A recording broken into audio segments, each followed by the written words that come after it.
नमस्कार फ्रेंड्स, ओंकार ओडिया चैनल रे आपण मानकु स्वागत। फ्रेंड्स, आज क्षुद्र वीडियो रे मु आपन को एभली 4 गोटी शक्तिशाली तंत्रोक्त जिनिस संपर्क में आपको सूचना प्रदान करने जाऊँगी, जहां कि आपण माने केवल तकिया तले रखिक रात्र शयन कले आपंकर सकल आशा और सकल इच्छा परिपूर्ण होता है। आपण धन धान्य उन्नति करने सह समस्त तंत्रमंत्र बाधार मुक्त पाई था, रोग शोक दुख जंत्रण मुक्त पाई था, कौन सी शत्रु आपंकर किसी बिगाड़ी पारे ना। एवं यही 4 गोटी शक्तिशाली तंत्रोक्त कारक द्रव्य को संग्रह करने आपंकर कौन सी मूल्य देवाक पड़ो ना। अतएव यही चमत्कार उपस्थापन को वीडियो शेष पर्यंत देखु, जहाद्वारा एथुर आप गभीर ज्ञान आहरण करेंगे और यही सूक्ष्माति सूक्ष्म जिनस गुड़ी आपंकर तकिया तले रखिक रात्र शयन कले आपंकर यथेष्ट उन्नति करेंगे। यही मूल्यवान तथ्य को आपन आगे उपस्थापित करने पूर्व ये क्षुद्र निवेदन, जो मैंने आज प्रथम बार करके चैनल पाद देते से चैनल कर लाल कलर सब्सक्राइब बटन क्लिक कर बेल आइकन क्लिक कर ऑल नोटिफिकेशन पर क्लिक कर चैनल को सब्सक्राइब कराई नियंतु।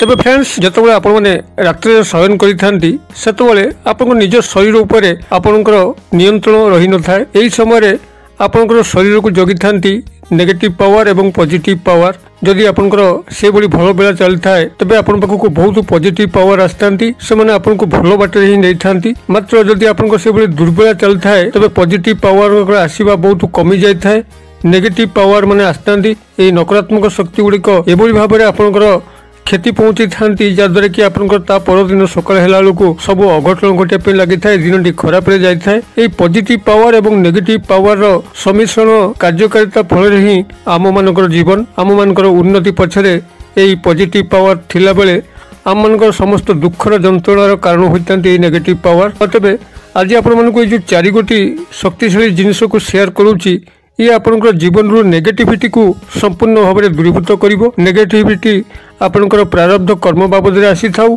ग्रह चक्र कौन सी से बड़ी खराब स्थिति आसी थाउ, किंबा कई शत्रु जातीय वर्गर लोक आपन उपर को तंत्र मंत्र गुणी गाड़ी प्रयोग करके नेगेटिविटी भरी थांतु, जेकोसी बाटर मध्य नेगेटिविटी आसी थाउ, एहरी माध्यम रे आपनकर ताहा कटिया पे लागिवो।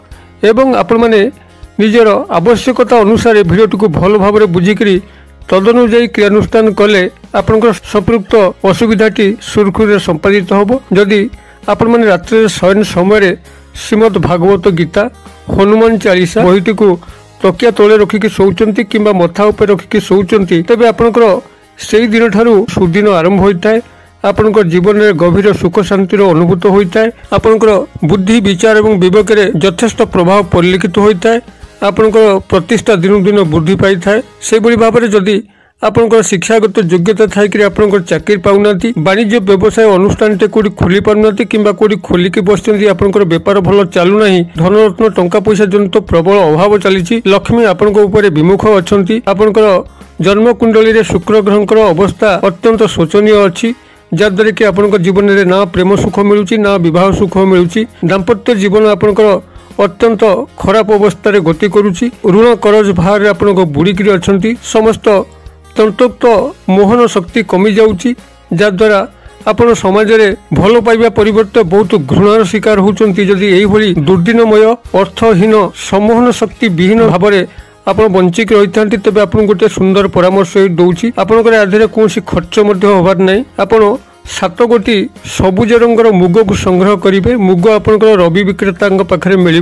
मुग एवं बिरी आपनकर होउची रवि जातीय फसल, अतएव मुग को चिन्हबार बोध किसी आपनकर असुविधा हम ना। किंतु ये जो 7 गोटी मुग को संग्रह करेंगे सी आपनकर सबुज रंगर मुग होइतिबा दरकार। मुग आपनकर विभिन्न रंगर अच्छी, जेकोसी शनिवार ठारू आपण ए 7 गोटी मुग को आपनकर तकिया तले रखिक शोइबे एवं ता परदिन सकाळे ए 7 गोटी मुग को तकिया तलू बाहर करिकरी आपनकर गोटे कागज पुड़िया करी रखुथिबे। एही भली भाबरे आपण लगातार जेकोसी शनिवार रु परवर्ती शनिवार 7 गोटी ए सबुज वर्णर मुग को तकिया तले रखिक शुअंतु एवं तापन्न सकाळे को बाहर करिकरी कागज पुड़िया करिकरी अलगा गोटे स्थान रखंतु।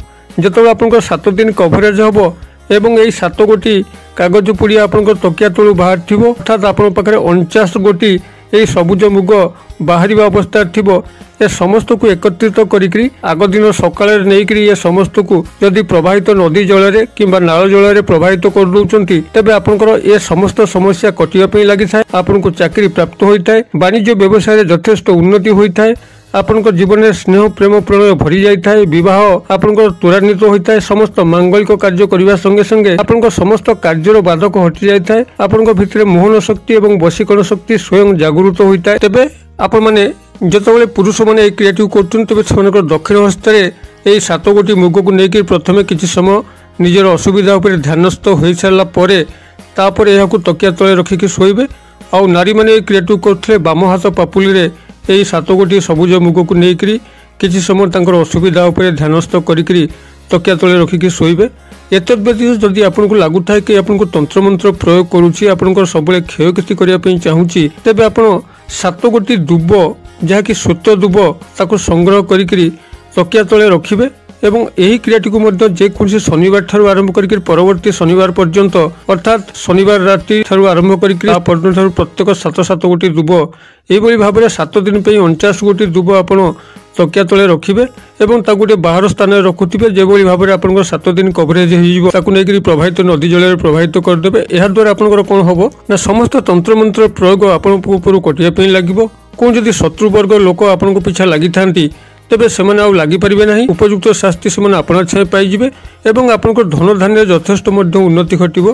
तेबे यदि आपण श्वेत दुब धला दुब न पाती तेबे श्याम दुब मध्य ए क्षेत्र में व्यवहार करि परिबे। एही भली भाबरे जदि कोनसी साधक से बड़ी दुष्ट शक्ति को आह्वान करुथांती एवं तांकर जीवन प्रति भय रही थाए किंबा से बड़ी कोनसी ग्रहर कुस्थिति चली थाए सबले तांको लागु थाए जे तांकर जीवन उपर किछि विपद आछि, आकस्मिक विपद एड़ाइबा पई एवं धन धान्यर उन्नति करिया पई आपण 7 गोटी रसुण को जदि तकिया तले रखिकी शोचंती एवं यह क्रमागत भाव में जेकोसी शनिवार ठार आरंभ करी आर शनिवार पर्यंत 49 गोटी यही भली रसुण को रखी शोचंती एवं ताकु नहीं प्रवाहित नदी जल प्रवाहित कर दउछन तेबे साधकर कौन क्षति हो न थाए, आकस्मिक विपद एड़े जाए। जेकोसी भारी विपद आसू ताकु रसुण ग्रहण करथाए, रसुण पछे फाटी जाए मात्र साधकर मृत्यु होई न थाए।